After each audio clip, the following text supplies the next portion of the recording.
Siis, nüüd tuleb täiesti crazy küsimus ja see on olnud küsimus minul, minu sõpradel ja kätekreem või no veel hullem siis nagu jalakreem, ma küll ei tea vahet, mis on käte ja jalgade whatever, aga näo peale panna. Kas nagu on nagu, see nagu jooksed kohe nagu siit toast ära või nagu annad andeks?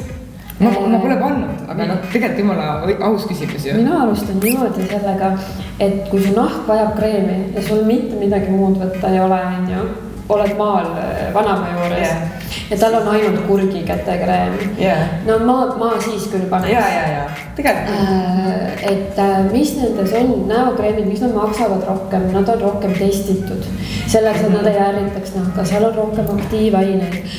Kehakreemid on palju lihtsamad. Lihtsalt siuke basic, siuke niiskus, toitmine, silumine. Eks seal on natuke glütseriini, natuke õlisid, rasvada, sul on mitte midagi ei tee, kui sa seda aega. See on natuke nagu raskem ja rasvane, et kui me kogu aeg paneme, võib ummistada poorid, võivad tulla punnid, aga kõige suurem probleem on see, et osad need kehatooted on tugevalt lõhnastatud. Sellega nüüd tekib küll see tunne, et parfüüm paljude jaoks on ärritaja ja allergen ja kui sul ikka on siuke nagu rammused, lõhnav, siuke arbuusi mingi kehakreem, siis võib juhtuda, et sul tuleb mingi tipp-täpp ja punetus ja ärritus.